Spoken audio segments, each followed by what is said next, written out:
"Hands behind your back, you're under arrest." That's what they barked at him on that foggy dock. Could 4 simple words turn chaos into respect? But Commander Nathan Ellis didn't fight back, he didn't argue, he just stood there calm, unbroken, because some men don't need to shout to prove their strength, they let the silence do the talking, and on that cold morning, his silence was the loudest thing in the world. Welcome to Graceful Valor Stories, where tales of compassion and kindness are told. Let's uncover what really happened. The morning fog hung low over Harbor Point, Oregon, curling around the dock like a quiet secret. The water was still, reflecting the pale light of dawn and soft ripples. A cold breath of wind carried the scent of salt and old timber. Commander Nathan Ellis stood at the edge of Dock 4, his gloved hands steady on the rail. At 42, he wore the years lightly, a quiet authority in the set of his shoulders and the calm in his eyes. The Sea Whisperer bobbed gently behind him, a small cutter built for stealth. With no military markings, only a pale name stenciled on the stern. Nathan's breath misted in the chill air, but he didn't seem to notice. His focus was on the flickering glow of the Nasik's console, a soft blue pulse beneath the worn deck. He'd spent the past 15 years in the service, long enough to understand that the real test never made the headlines, long enough to know that sometimes the only witness you needed was yourself. He checked the mooring lines with a practiced ease. Every movement was deliberate, every pause precise. There was no room for error today. The Nasik's autonomous system had to be tested away from prying eyes, away from the politics that twisted every quiet victory into a public performance. Nathan had filed his authorization at 0400 hours, buried in the system logs, invisible to anyone who didn't know how to look. That was the point. No brass looking for a photo op, no reporter sniffing around for a story, just him, the water, and the soft hum of a system designed to find its own way home. He adjusted the fender, then checked the console one last time. The data feed was clean, unbroken, and the ship was steady in the gentle swell. Satisfied, he let out a slow breath, his eyes tracing the horizon where the first pale blade of sunlight cut through the mist. That was when he heard the footsteps. 2 figures emerged from the patrol shed at the end of the dock, boots sharp on the planks. Officer Derek Rohr cradled a steaming coffee cup in one gloved hand, his other hand already resting on his belt. Beside him, Officer Mark Taggart buttoned his patrol jacket, a frown creasing his brow as he spotted the Sea Whisperer. The patrol shed door swung shut behind them with a low thump, and for a moment, everything went quiet again. Then Taggart muttered, "Who the hell's down here at this hour?" His breath fogged the air as he squinted at Nathan's cutter. Too small, too quiet, no transponder on the grid either. Rohr sipped his coffee and grunted, "Looks like someone got lost." They approached with the slow, casual confidence of men who owned the ground they walked on, the kind of confidence that came from 100 routine checks and 100 more no one ever bothered to question. Nathan turned to face them as they drew near, his face calm, expression unreadable. "Morning, gentlemen," he said.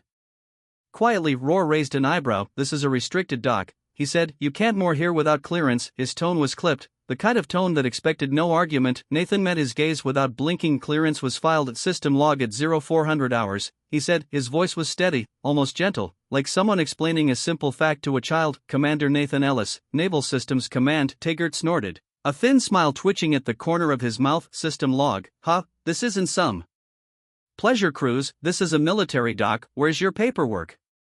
His words carried an edge that didn't match the sleepy morning light. Nathan didn't react, he just reached down, lifted a small leather folder from the helm of the Sea Whisperer, and offered it to Rohr. "All there," he said softly. Rohr took it with a grunt, flipping it open without really looking. He didn't bother to read the clearance form or the embedded codes that would have told him everything he needed to know. He just tossed it onto the deck with a flick of his wrist, dismissive and final. "Fake," he said flatly. "You're claiming to be some commander of what? On this piece of junk?" His lip curled in a smirk. "I don't buy it." Nathan didn't flinch, he didn't argue, he didn't even reach for the papers that fluttered down to rest in a pool of shadow near his feet. He just stood there, steady as the hull of the Sea Whisperer beneath him. "Step back," Rohr said. "Hands behind your back." Nathan didn't move. Rohr's voice cracked like a whip now. The gulls scattered from the pilings, their cries sharp in the cold morning air. Nathan's face didn't change. He turned slowly, placing his wrists behind his back, his posture calm, almost relaxed. The zip ties were tight, too tight, but he didn't speak. Taggart stepped onto the Sea Whisperer, his boots heavy on the fiberglass deck. "Let's see what our commander here's been hiding," he muttered, eyes gleaming with something that had nothing to do with protocol. Nathan watched them work, watched as they tore open storage bins, pulled out emergency blankets, life rafts, tool rolls, scattering everything like storm debris across the dock, watched as they kicked aside the precision and care he'd built into every line, every scene. He didn't protest, he didn't plead, he just stood there, the morning light catching the faint lines at the corner of his eyes, the calm in his breath unbroken around them. The world was still waking up. A few paddle boarders drifted closer, curious at the noise. A woman at the fueling station lifted her phone, already recording. A maintenance worker paused by a bollard, frowning, but saying nothing. Nathan took it all in the shifting eyes, the uncertain murmurs, the way silence always said more than words. Could one man's silence reshape a morning's fate? He didn't fight them, he didn't try to stop what was coming, because he understood something these men didn't. He understood that sometimes the real test wasn't the one you planned for, it was the one that arrived in the shape of two uniforms and the weight of a name no one bothered to remember, and he understood that the truth doesn't need to be shouted to be heard, it only needs to be seen. Nathan felt the zip ties bite into his skin as he watched Officer Taggart pry open the Nosik's console. The small blue screen blinked once, then stuttered as cables snapped under the pressure of eager hands. It wasn't curiosity driving them, it was ownership, a claim they had no right to make. You think this toy of yours is going to save you? Roar sneered, kicking aside a coiled rope like it was a child's toy. His tone was mocking, but his eyes were sharp, looking for something he couldn't find, a weakness he could exploit. Nathan didn't answer, he kept his breath slow, his shoulders straight. Even as the console flickered and died, the morning light caught the shattered screen, turning it into a mosaic of broken glass that scattered like ice across the deck. Taggart found a sealed box of backup drives and held it up with a grin. What's this? He asked, though he didn't wait for an answer. With a flick of his wrist, he tossed it over the side. The splash was small, but final. Nathan's gaze tracked the ripples in the water. No anger, no panic, just quiet acceptance of what he couldn't stop. It was then, in the chaos of hands pulling and tearing, that a memory rose in Nathan's mind. A different day, a different kind of storm. Florida years ago, the sky gone black with hurricane winds, the air thick with the smell of salt and fear. He had led a team of volunteers through knee-deep water, ferrying families to higher ground. No orders shouted, no panic, just the steady, calm voice of a man who refused to let the flood carry him away. In that memory, he saw the same look in his own eyes now, the same choice to stand steady, no matter how loud the storm raged. Nathan blinked and the memory faded. The cold sting of salt air and the creak of the dock pulled him back. Taggart was tearing open another bin, pulling out life jackets, flares,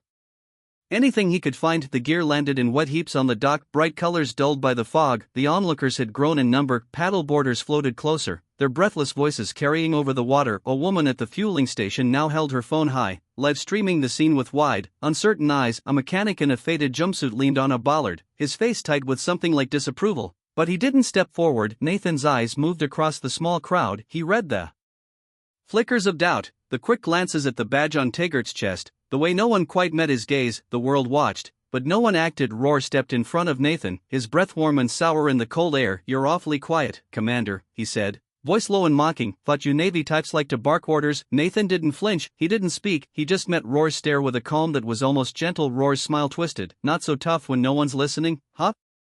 He reached out, flicking the collar of Nathan's jacket, like testing the weight of a man who wouldn't bend. Step lively, sailor, let's see what else you're hiding. They pushed him down to his knees on the dock, the fiberglass cold against his uniform, the zip ties cut deeper. But Nathan didn't move. He watched the woman at the fuel station, the uncertainty in her eyes turned to something else, pity maybe, or quiet shame. The gulls wheeled overhead, their cries echoing over the water. Nathan let the noise wash over him, let the cold settle into his bones. He had learned long ago that some battles couldn't be fought with fists or words. Some battles were about waiting, about letting the weight of silence say everything that needed to be said. Taggart pulled the satchel from the Sea Whisperer's helm. Rifling through it with careless hands, he found the sealed logbook, the one Nathan had spent months compiling, and dropped it into the water with a careless shrug. The pages fanned out in the current, drifting away like leaves in the tide. Roar turned back to Nathan, crouching low so their eyes were level. You know, he said softly, I've met men like you before. Think the world owes you something because you wear a uniform. Newsflash, no one cares. Nathan didn't blink, he didn't argue. The truth was, he didn't think the world owed him a thing. One of the paddle boarders started filming, his voice hushed with excitement. This is crazy, he whispered to someone just out of frame. They're tearing everything apart. Nathan could hear the words, but they felt distant, like echoes in a room he no longer stood in. Roar stood up, turning to the crowd. Back up, folks, he barked, his voice sudden and sharp. Official business here. But no one moved. The cameras stayed up, the eyes stayed locked on Nathan, on the man who didn't fight, didn't shout, didn't even flinch. Nathan drew in a slow breath, the cold tasted of salt and oil, the air so still it seemed to hold the weight of everything unsaid. He thought of the families in Florida, the floodwaters rising, the fear in their eyes as he led them through the storm. He remembered how he'd kept his voice calm, how he'd never let them see the tremor in his own hands, how he'd understood that sometimes courage wasn't in the roar, it was in the silence. The crash of a metal hatch snapped him back. Taggart had found the final panel, the last piece of the Nosik system. He didn't even hesitate, he drove his boot down hard, and the console shattered with a dull pop. The sound was final, a small sharp death of something that had mattered. But Nathan didn't let it show on his face. The woman at the fueling station lowered her phone for a moment, her brow furrowed. She looked from the broken equipment to Nathan, her mouth opening like she might say something, but she didn't. She just raised the phone again, The red light blinking, Nathan lowered his head, not in defeat, but in thought around him. The quiet grew deeper, even the wind seemed to hold its breath. He knew then that this wasn't about rules or docs or clearance codes, this wasn't about a broken console or a ruined logbook, it was about the line between those who demanded respect and those who earned it, it was about what you stood for when no one was watching and what you refused to let them take from you, even when they thought they could. Could a single act of silence rewrite a morning's injustice? Nathan closed his eyes just for a moment, feeling the slow, steady thud of his own heart, letting the silence fill the space where anger might have lived. When he opened them again, he looked out at the water, past the dock, past the crowd, and he let them see it, just for a breath, the calm in his gaze that said he wasn't theirs to break, not now, not ever. The quiet on the dock broke as the deep hum of engines echoed across the water. Marine 81, a patrol boat twice the size of the Sea Whisperer, glided toward them like a predator in the fog. The vessel moved with precision, no sirens, just the low growl of diesel engines and the shimmer of tactical lights. 4 men in full gear gripped the bow rails, their eyes locked on the small cutter moored at Dock 4. Their presence was calm but heavy, like the weight of a decision that had already been made. No one in the growing crowd spoke as they watched the boat draw alongside the dock. The lead officer, Lieutenant Sam Carter, stepped off first. He moved with a purpose that left no doubt in his authority. His eyes swept the scene. The scattered gear, the battered console, the man kneeling quietly on the deck. Nathan didn't look away. He lifted his head, meeting the young lieutenant's gaze without flinching. In that single breath, everything else fell silent. Sam Carter stopped in front of him, his brow furrowing as he took in the zip ties, the wreckage around them. "Who are you?" he asked, his voice low but carrying. Nathan answered without hesitation. "Commander Nathan Ellis," he said evenly. "Naval Systems Command." The words settled like a stone dropped in still water. For a long moment, no one moved. Lieutenant Carter blinked once, his eyes sharpening as he took in the calm in Nathan's voice. He looked down, his gaze falling on the battered ID card, lying half in shadow at Nathan's knee. Slowly, he bent and picked it up, turning it over in his gloved hands. The air seemed to thicken as he studied the card. Then he looked up again, meeting Nathan's eyes. His jaw tightened, and he gave a single crisp nod. Carter straightened, his shoulders stiffening as he lifted his right hand in a formal salute. The motion was precise, practiced, a recognition that went deeper than any words. Gasps rippled through the crowd. The woman at the fueling station lowered her phone for the first time, her eyes wide. One of the paddleboarders dropped his paddle, the hollow sound echoing across the water. Roar and Taggart froze, the smirks gone from their faces. Roar's hand fell away from his belt, his mouth opening like he wanted to explain, but no sound came out. Carter's voice was calm, but it cut through the fog like a blade. "Release him," he said quietly. "Now." Taggart swallowed hard, his fingers fumbling with the zip ties. They snapped one by one, the plastic biting into Nathan's skin before falling away. Nathan lowered his arm slowly, blood rushing back to his hands in a slow burn. He didn't rub at the marks, he didn't look at the officers, his eyes stayed on Carter. The crowd had grown, phones held high, the red dots of recording lights blinking in the cold dawn. They captured everything, the zip ties falling away, the way Nathan rose without a word, the quiet, unbroken dignity in his posture. Carter stepped back, giving Nathan space. "Commander," he said with respect, "I'm sorry for this." His voice was steady, but there was a tremor beneath it, like he knew how deep this moment would cut. Nathan said nothing, he didn't need to. The silence around them spoke louder than any accusation. Taggart took a step back, his face pale. Roar's mouth worked soundlessly, caught between apology and fear. The shift in the air was almost physical, like the weight of their arrogance had turned to lead in their pockets. Carter turned to his men. "Secure the perimeter," he ordered. "No one leaves until we've accounted for every piece of equipment. Upload the logs, get me a clean chain of custody." The men moved with crisp precision, their weapons lowered, but their eyes sharp. They treated the wreckage of the Sea Whisperer like something sacred, like an apology written in the language of action. The woman at the fueling station started to cry quietly. She wiped at her face with her sleeve, the phone still steady in her hand. "Did he say commander?" she whispered to no one in particular. Nathan stepped onto the dock, his movements deliberate. He paused beside the shattered console, his fingers brushing the edge of the broken panel. For a moment, his face was still unreadable. Then he turned back to Carter. "Thank you, Lieutenant," he said softly. His voice carried no bitterness, only a quiet acknowledgement of the line that had been crossed and the one that had been redrawn. Carter swallowed, his shoulders straight. "We'll make this right, sir," he said. Nathan nodded once, his eyes steady. Then he looked past Carter to the crowd, to the blinking lights of 100 silent witnesses. They stood there hushed and expectant. Nathan didn't give them a speech, he didn't raise his voice or lift a finger, he just met their gaze, and in that steady calm, he gave them something else, something they couldn't look away from. The videos hit the networks before noon. 36 seconds of silent footage, a man in uniform kneeling in the cold, hands bound as 2 local officers tore apart his work. And then the shift,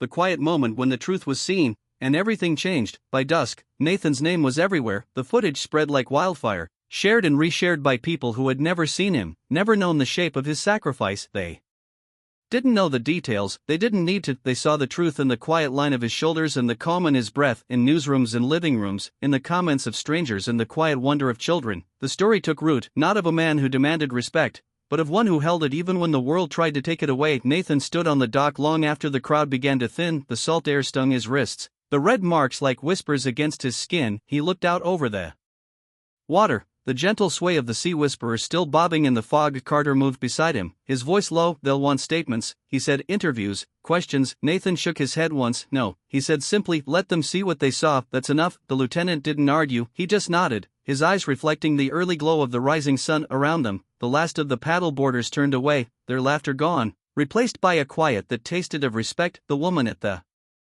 fueling station slipped her phone into her pocket, wiping her eyes with the back of her hand. Nathan took one last breath of the salt air, the cold settling into the lines of his face. In that breath, there was no anger, no regret, only the simple, steady knowledge of who he was and what no one could take from him. And as the water lapped gently against the hull, he knew that the real test had never been about systems or clearance codes. It had always been about this, standing quiet when the world tried to bury you, holding your ground when there was no one left to speak for you. Captain Maria Kessler stepped off the black SUV with quiet purpose. She wore her uniform with a precision that seemed to silence the morning air, her face calm, but her eyes sharp. Her reputation preceded her, known for her unwavering honesty and refusal to let bureaucracy bury the truth. She walked the dock slowly, taking in the scattered remains of the Sea Whisperer's equipment around her. The officers, who had once mocked Nathan, stood stiff and silent, their shoulders straight, but their eyes wary. Maria paused by the battered console, her gloved hand tracing the cracks like a promise. She didn't waste time with small talk. She turned to Carter, her voice even. Send me the log, every minute of footage, every transmission, I want a full accounting. Her tone carried no anger, only the quiet weight of someone who knew that truth was never a favor, it was an obligation. Carter nodded. Yes, ma'am. Maria's eyes moved to Nathan, who stood a few steps back, his posture calm, his face unreadable. She didn't salute, she didn't have to, she just met his gaze and gave a single respectful nod. Commander, she said softly, you've done enough here, let us handle the rest. Nathan didn't argue, he just dipped his head in acknowledgement, the faintest trace of relief in the set of his jaw. He knew the battle was no longer his to fight, and he trusted her to finish it. For days, Maria combed through every file, every witness statement. She read the complaints that had been buried, the quiet reports of harassment and misuse of power that no one had thought would ever see daylight. Each page was a piece of a puzzle she refused to leave unfinished. She didn't give statements to the press, she didn't stand behind a podium, she worked in silence, driven by a promise she had made to herself years before, that every act of quiet dignity deserved to be honored, no matter how long it took. And in the spaces between her work, Nathan disappeared from the headlines. He turned down every request for interviews, every invitation to speak on talk shows. When the world clamored for his voice, he offered only the steady rhythm of his own breath, choosing to let his actions speak louder than any words. 3 weeks after the dock incident, a quiet alarm cut through the night in a small bank on the edge of town. A lone gunman, a handful of hostages, and a town that had never expected violence to come so close to home. Nathan didn't hesitate. He slipped back into the uniform of a man who knew what it meant to stand steady in chaos. He didn't bark orders or wave weapons, he listened, he watched, and when the SWAT team moved in, it was his calm, quiet voice that guided them forward, one breath at a time. In the end, no shots were fired, no lives were lost. The hostages walked out with wide eyes and trembling hands, but they walked out, and Nathan didn't claim the credit. He just stood in the background, the same calm presence he had been on Dock 4, letting his silence speak for the kind of courage that doesn't need applause. The headline shifted from Commander Humiliated to Commander Saves Lives, but Nathan didn't read them, he didn't need to, he had never been doing it for the headlines. 3 months later, the Sea Whisperer rocked gently in the pale light of dawn. Nathan stood at the stern, his hands steady on the worn wood of the rail. His nephew, a boy of 12 with a shock of red hair and a patient smile, sat cross-legged on the deck, a fishing rod balanced in his small hands. The wind was gentle, cool with the promise of spring. Nathan watched the boy adjust the line, his movements careful and precise. He saw the quiet pride in the boy's eyes, the same pride that had kept him standing on the dock that cold morning. A gull wheeled overhead, its cry cutting through the hush of the water. Nathan let the sound settle around him, let it remind him that some moments are meant to be felt, not spoken. The red marks from the zip ties had faded to thin white lines, barely visible against the tan of his wrists. He didn't cover them, he didn't hide them, they were a part of the story now, a reminder that silence can be as loud as any shout. The boy looked up, his eyes bright. Uncle Nate, he asked softly, were you scared? Nathan didn't answer right away. He looked out at the water, the slow, patient rhythm of the tide. Then he turned back, a quiet smile at the corner of his mouth. No, he said, I was calm, And that was enough. The boy nodded like he understood in a way only children can. He cast the line again, the soft plop of the weight disappearing into the deep green water. Nathan watched him, the steady breath of the ocean filling the silence between them. He didn't think of the headlines, he didn't think of the videos, he thought only of the steady line of the horizon and the boy beside him on the shore. A small group of locals watched from a distance, the same people who had once whispered, who had once doubted. Now they spoke in quiet tones, their eyes soft with something like respect. They didn't call out, they didn't intrude, they just watched, the way people do when they know they're in the presence of something that matters. And Nathan, he didn't need their voices, he didn't need their apologies, he had already found what he needed in the hush of the water and the quiet certainty of his own breath. He knew now, as he always had, that silence wasn't weakness, that holding steady wasn't the absence of strength, it was the proof of it. As the sea whisperer rocked gently beneath them, Nathan leaned down and showed his nephew how to hold the rod steady against the pull of the current. The boy listened, wide-eyed and eager, the way young hearts always do, and in that small, bright morning, Nathan felt the quiet peace of a man who had done what he came to do, who had stood where others might have fallen, who had proven that the loudest truths are often the ones spoken in silence. The water lapped at the hull, the sun rose higher, and the world moved on. But Nathan Ellis, with the salt air in his lungs, and the weight of the quiet in his chest, knew that some things, like honor, like dignity, like the soft strength of a man who chooses silence, never fade. They live on long after the noise is gone, long after the world has moved on. Quiet, steady, unbreakable, and sometimes in our darkest moments, kindness still finds a way, often in the quietest places. Not everyone who helps wants recognition, some just need to know that today someone isn't going hungry, and sometimes that alone is enough to change a life. You may forget the story, but if no one retells it, history stays silent forever. Subscribe to Graceful Valor Stories, where justice is honored, kindness is remembered, and no act of quiet heroism is ever lost.